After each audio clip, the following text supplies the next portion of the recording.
সাংবাদিক অথবা ক্যামেরাম্যান আসলেই হয়। হ্যাঁ, আমি তো আপনার ছেলেকে তো ভাই রাখতাম, সেই হিসেবে আপনাকে আছে আমার এলাকার সবাই আপনার ফুপু ডাকে, কেউ মামি ডাকে। আমি তো মামার বাড়ি, তো আপনার মামি ডাকবো। খুব কাছে চেহারা খুব সুন্দর আছে। জি, হ্যাঁ? কি করব রাখবো? লাইট অনেক চিন্তা করে, আপনি সুন্দর মানুষ তো। আপনার জন্য আমি একটা সাদা শাড়ি নিয়ে এসেছি। উলালা, অন্যটা নিয়ে এসেছি। একদম সাদা না, কাজ করা আছে। একদম সাদা না। বসেন, আপনি বসেন।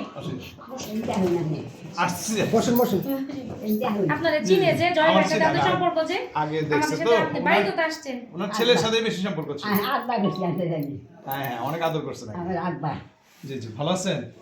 হ্যাঁ, আপনি তো এখনো সুন্দর আছেন, কথা বলেন সুন্দর। আমিও ভালো আছি, আমার আম্মাও ভালো আছে। আপনি তাই সেই সালাম করা উচিত ছিল। তো যাও, আমি বলে দাঁড়াইছি।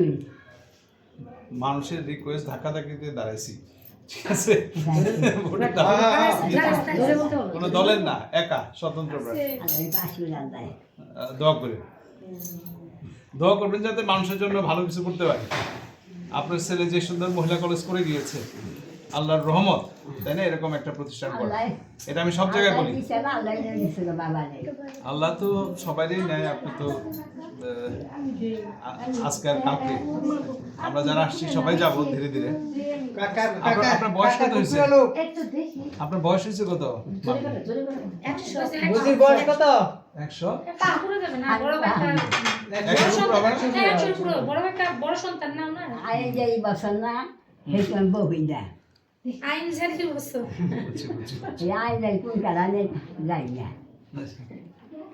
আপনি তো খুব সুন্দর একটা চাদর পরে আছেন, তো আমি ভাবতেছি আমার চাদরটা আপনার দিয়ে দেবো। জয় ভাই আইনা দিছে এগুলা। হ্যাঁ, এটা আপনি দিয়ে গেলাম যাতে আপনি আমার জন্য দোয়া এবং মনে করেন। এটা তো দোয়ার জন্য না, এটা মনে করার জন্য। ঠিক আছে, এটা আপনি বলুন। একটু বাইরে যান কখনো? না না, বাইরে যাইতে পারে না। চাদর কবরের নিচে থেকে শক্তি নেই।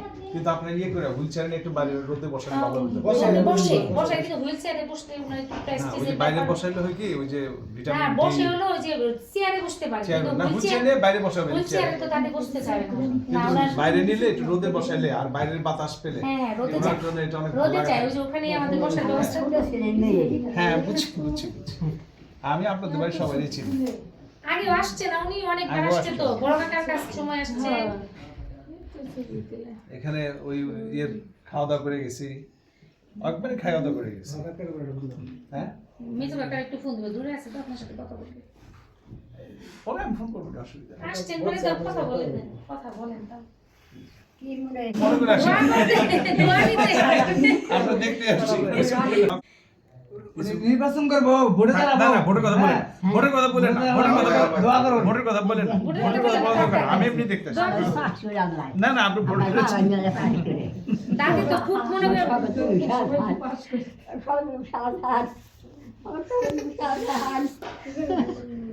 না, আপনার ছেলের সাথে আমার খুব ভালো সম্পর্ক ছিল, কারণ উনি যখন হ্যাঁ স্কুল কলেজ করে সবসময় আমার সাথে একটা ভালো, সবসময় আমার ওই ঢাকা গেলে আমাদের অফিসে বসে চা কলেজে তো কফি দিছেন, খায়। কলেজে তো অনুদান দিছেন। উনি উনি উনি একমাত্র মানুষ আমি বলবো যে নিজের জন্য কখনো কিছু চাইতেন না, সবসময় চাইতেন কোনো প্রতিষ্ঠান, কারো চিকিৎসা কারো বা ভালো, মানে অন্য কারোর জন্য, নিজের জন্য। নিজের যে সুযোগে একটা মোটরসাইকেল চালাইতো না, লাল রঙের, মনে আছে কিনা আপনাদের? না না, মনে আছে আমাদের। সেই মোটরসাইকেলে একটা এমপি হয়ে কিন্তু সবসময় চালায় পার করে গেছে জীবন। তো আপনার ছেলের প্রতি আমার মনে হয় যে লক্ষ লক্ষ মানুষের ভালোবাসা এবং দোয়া আছে। আল্লাহ ওনাকে ব্যস্ত নসিব করুক। আর আপনি মা তো আছেন, মার দোয়া সবচেয়ে বেশি কাজে লাগে। ইনশাল্লাহ ইনশাল্লাহ। জি জি জি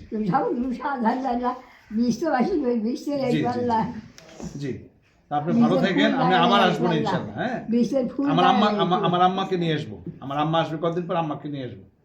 ঠিক আছে, ভালো থাকেন, দোয়া রাখেন। আজকে আসি, আম্মাকে নিয়ে আসবো এরপর। হ্যাঁ।